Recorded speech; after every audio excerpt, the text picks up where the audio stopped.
Гэта беларусацэнтрычны праект «Пара». Вітаю вас. На сустрэчы з педагогамі Лукашенко вельмі ёмка акрэсліў свае перспектывы фразай «ілі-ілі». Ці яму канец, ці ён захаваецца. Што там на розуме ў таго Лукашэнкі, тут спрагназаваць вельмі складана. Шмат так званага іпса, шмат сенсацыйнай аналітыкі. Вось толькі што мне ролик у Ютьюбе потрапіўся. 7 минут назад Лукашенко разворачивает орудие на Кремль вместе с вагнеровцами. Вот рэчы такого кшталту. Паспрабуй тут разбярыся. Але калі інфармацыйнае шалупінне адкінуць і думаць не эмоцыямі, то ў прынцыпе зразумела, куды хіліцца справа ў Беларусі. Ёсць некалькі базавых варыянтаў. Давайте пра гэта паговорым. Даруйце, калі ласка, я пачну з Лукашэнкі. Мне пра яго непрыемна гаварыць, але стейкхолдер, рэжым заточаны пад яго не становіцца Лукашэнкі, весь канструкт пасыпляцца. І ўвогуле, пра што мы будзем запісваць відэа, а яго можа не стаць. Наменклатуршчыкі сярэдняй рукі ведаюць, што яшчэ ў 20-м годзе Лукашенко быў гатовы даць па тапках. Ягоны самалёт у сярэдзіне жніўня, калі ўспыхнулі пратэсты, стаяў з заведзенымі маторамі, але пратэсты гэтыя былі як бы абезгалоўленыя, не было галавы, людзі не разумелі стратэгічных мэтаў. Лукашенко ўратаваў Пуцін, Лукашенко за гэта здаў беларускі плацдарм пад вайну, здарыўся напад на Кіеў. Амерыканцы маглі абрынуць эканоміку тады санкцыямі, рашучымі і хуткімі. Яны не зрабілі гэтага, больш за тое Захад рэкордна гандляваў з Лукашэнкам, дапамаглі ажыццявіць экспартны цуд там і гэтак далей. Пра гэта пра ўсё трэба памятаць. Дык вось, сёння даходзяць сігналы, што Лукашенко ўжо маральна падрыхтаваны да сыходу. І пра адзін з такіх сігналаў апавядае Павел Латушка, экс-міністр Лукашэнкі, дыпламат, сёння адзін з лідараў беларускіх дэмакратычных сілаў у выгнанні. Былі сведкі аб тым, што сведчанні аб тым з Мінска, што Лукашенко падчас адной з апошніх сустрэчаў з Пуціним перадаў яму спіс 300 спартанцаў. Умоўна можна назваць яго так. Гэта 300 высокіх службоўцаў, дзяржаўных і ваенных, эліт вакол яго, якіх ён прасіў захаваць на пасадах і не ажыццяўляць супраць іх нейкіх дзеянняў крытычных, калі яго не будзе. Хто можа сёння паверыць Пуціну? Хто можа сёння паверыць Лукашенко? Іх словам? Да ніхто. Так вось думайце, чешыце патыліцу, як кажуць. Трэба чухаць патыліцу і думаць, што заўтра адбудзецца. Сустракайцеся ў лесе, сустракайцеся там, не ведаю, на тайных кватэрах. Думайце аб тым, што будзе з вамі, з вашымі роднымі, блізкімі сем'ямі. Мы ж-то нікога не збіраемся на слупах вешаць. Той, хто зрабіў злачынства, адкажа за злачынства. Хто пакаецца, значыцца, менш атрымае пакаранне. Але галоўнае, мы хочам жыць у Беларусі, у дзяржаве, у нармальна утульнай краіне. Ці хочам, каб яна была пад пятой Расіі, ці каб Лукашенко далей забіваў беларускі народ. Ну, як вы разумееце, Лукашенко маральна гатовы да сыходу, але пакуль што сыходзіць нікуды не збіраецца. І планы рэжыма захавацца, каб усе гэтыя лукашэнкаўскія функцыянеры, якія здзяйснялі злачынствы, каб усе гэтыя лукашэнкаўскія каты, каб яны ні за што не адказвалі. В прынцыпе, нармальная справа, ведаеце, у той жа Польшы, у Эстоніі, у Літве, там ж не праводзілася ілюстрацыя, нават калі такая эвалюцыя адбывалася да дэмакратыі. Былыя камунякі трапілі ў палітычныя эліты дэмакратычных краін, тармазілі гэтыя краіны, канешне, там карупцыйныя моманты і гэтак далей. Яны таксама так хочуць. А паспрабуй ты выжыць і захавацца ў сённяшняй сітуацыі, калі Расія падштурхоўвае цябе нападаць на Украіну. І, канешне, лукашэнкаўцы, яны будуць займацца імітацыяй, па поўнай праграме паказваць, што мы тут гатовыя і гэтак далей, але это толькі імітацыі. Яны ні за што не пойдуць на Украіну вайной. Таму што тады гэта можа быць хуткі канец, украінцы надрукавалі мапы, куды яны там гатовыя біць, і сродкі ж яны маюць. І бунт можа вайсковых пачацца ў Беларусі, нікому гэтая вайна не патрэбная. І для мяне тут пэўным індыкатарам стала, вы помніце, то эскалацыя, то дээскалацыя на беларуска-украінскай мяжы, як сябе паводзілі вось гэтыя пракрамлёўскія генералы, якія апынуліся не такімі ўжо і пракрамлёўскімі. Той жа Вальфовіч пасля ўсяго, дзесьці пораж з Лукашэнкам фігуруе, прысутнічае ў медыйным полі паціху памалу. Муравейка не заікаецца пра нейкія там калідоры да Калінінграда. Хрэнін таксама выконвае, што яму кажуць, то бок яны, канешне, пракрамлёўскія, людзі савецкай фармацыі, але яны не камікадзе, яны не зусім ужо адмарозкі. У інфармацыйным полі не прысутнічае толькі Мікалай Карпенкоў. Безумоўна, імперац, сталініст, але асоба з сур'ёзнымі здольнасцямі, сур'ёзнымі амбіцыямі. Я думаю, што ён сёння пад шчыльным каўпаком спецслужбаў, там сочаць за кожным крокам ягоным, і ў яго не так шмат прасторы для манеўру. А так рэжым ні за што не будзе ўвязвацца ў вайну з Украінай, бо гэта можа быць хуткі канец. Пра нейкі напад з Беларусі мы можам гаварыць у варыянце мабілізацыі ў Расіі. Сёння яны сілаў не маюць, проста рэсурсаў не маюць, нейкую групіроўку скалаціць, адправіць у Беларусь у выглядзе заградатрадаў і гэтак далей. Яны гэтага не маюць. Патрэбная мабілізацыя, і калі ўжо ў Беларусь паедуць эшалоны з вайскоўцамі, нібыта на навучанне, от тады это будзе сігнальчык, што ўсё, праціснулі Лукашэнку і будзе напад на Украіну. А так пра гэта няма сэнсу гаварыць, імавернасць невысокая такога сцэнару. Больш за тое, лукашэнкаўцы разумеюць, у выпадку умоўнай перамогі Расіі да іх дойдзе справа. Яны наступныя.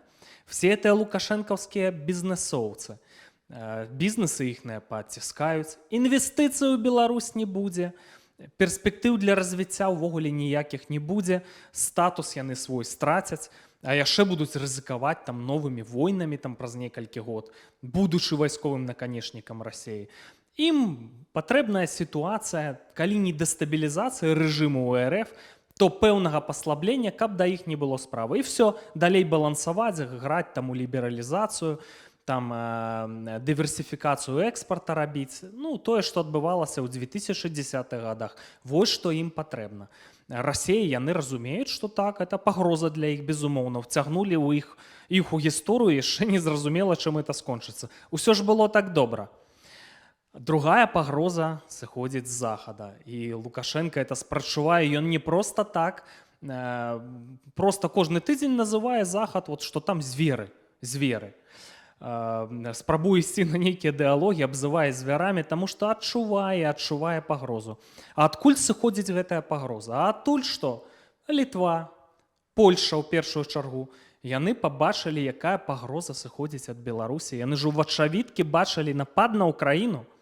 Яны ж малявалі ў галаве сцэнары нападу на Польшу, пераразанне па сувалкаўскай прасторы ўсёй Балтыі.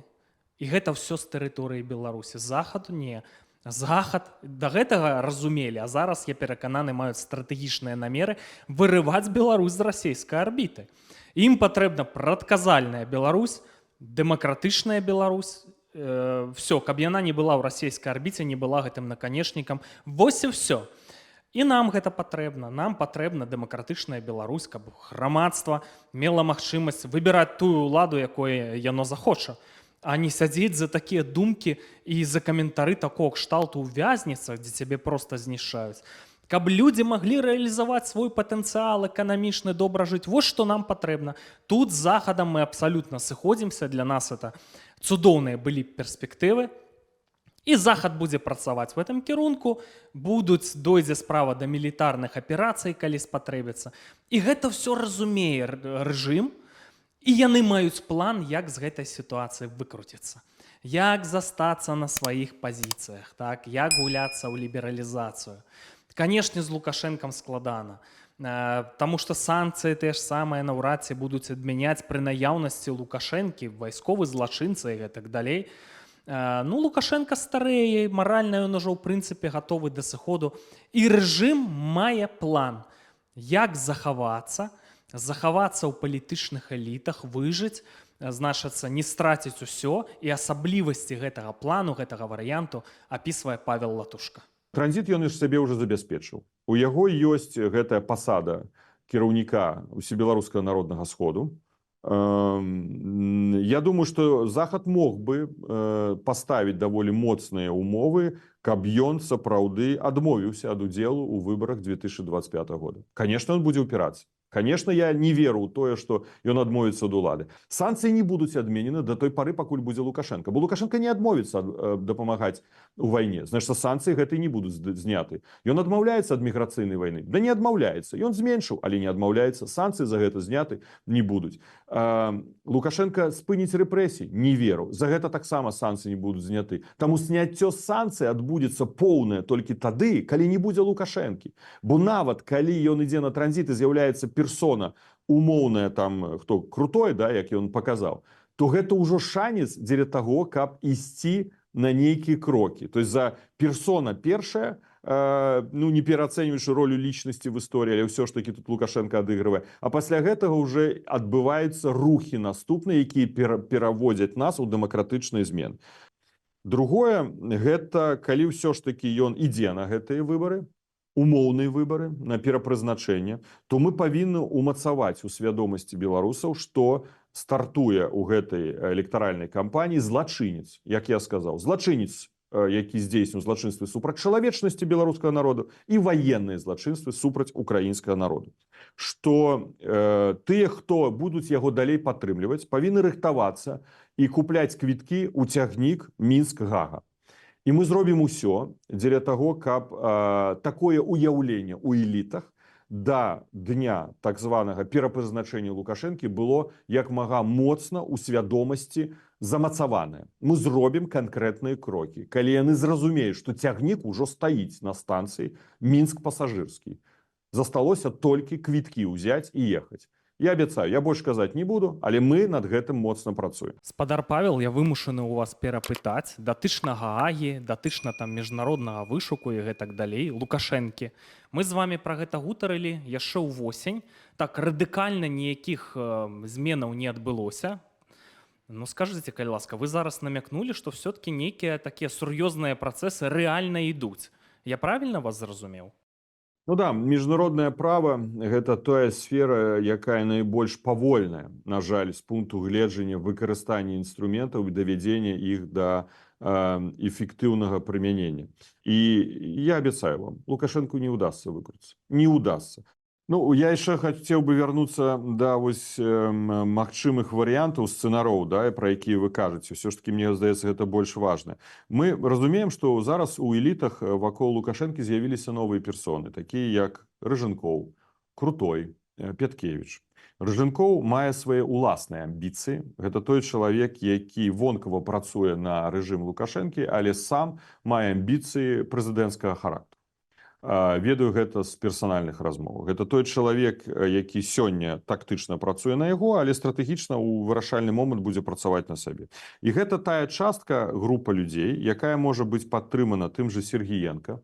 Рыжэнкоў быў першым намеснікам у Сергіенка. Сергіенка кантралюе ў нейкім сэнсе апарат КДБ. КДБ ўсё ж такі мае, ну, скажем так, умоўна 51%, мне падаецца, пра дзяржаўніцкіх настрояў. Не пра дэмакратычных, а пра дзяржаўніцкіх, тут не трэба блытаць.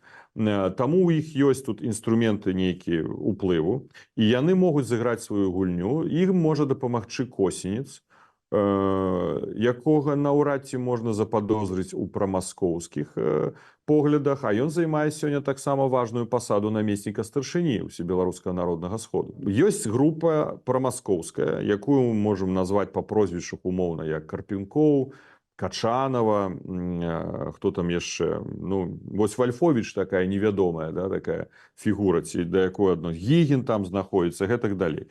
Яны маюць некаторы ўплыў, але ўсё ж такі я б не стаў пераацэньваць іх уплыву. Залежыць будзе ўсё ад пазіцыі ваенных. Ад таго ж Вальфовіча, залежыць будзе ад Хрэніна. Ваенны зыходзіць з таго тэзісу. А нахрена нам эта вайна?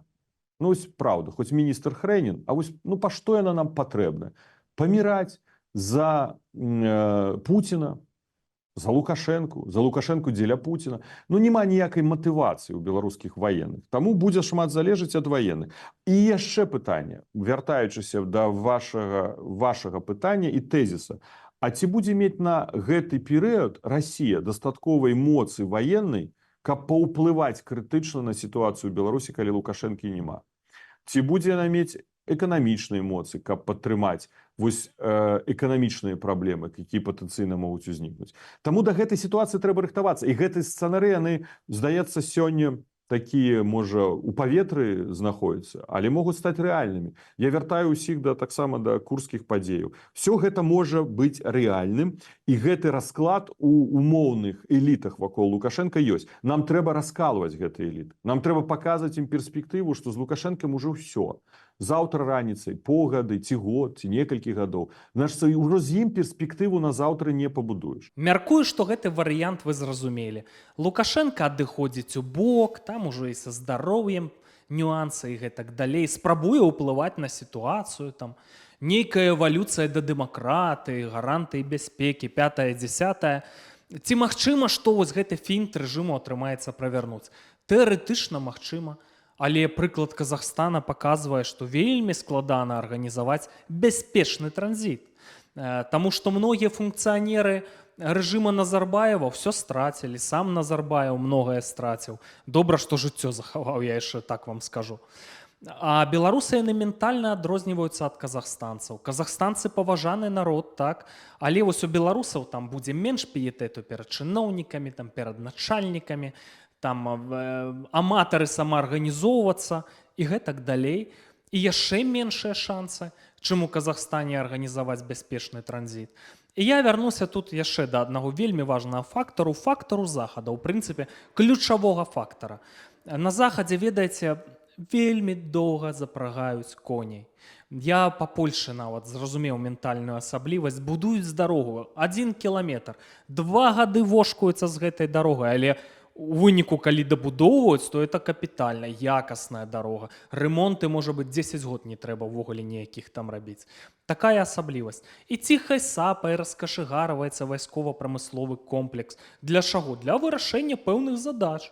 Не толькі абараняцца там бяспекі, а яны, паглядзеўшы, што ёсць Беларусь і якая важная стратэгічная роля Беларусі, безумоўна, могуць праводзіць па Беларусі мілітарныя аперацыі, вырашыць стратэгічную задачу, бо это задача бяспекі ў Еўропе. Вось і ўсё. Таму это абсалютна рэальны варыянт. І ён будзе рабіцца ўсё больш актуальным. Пра гэтым усё часцей гавораць. А калі ў Злучаных Штатах Амерыкі абярэцца прэзідэнт-мужчына вельмі рашуча, тут гэтыя працэсы могуць проста з патройнай сілай пайсці. І вельмі хутка можа ўсё скончыцца. І я так вам скажу, што самае цікавае ва ўсёй гэтай гісторыі, калі у Беларусі пачнуць адбывацца дынамічныя працэсы. І это звязана не з выбарамі, з гэтымі нібыта выбарамі прэзідэнцкімі, а з тым, што я зараз апісаў. Працэсы ўжо ідуць. Дынаміка, якая дынаміка пад канец года пачнецца. А першая палова 25-го года, вось там усё гэта выглядае і будзе адбывацца, а праз год мы не пазнаем ні сябе, ні нашу краіну.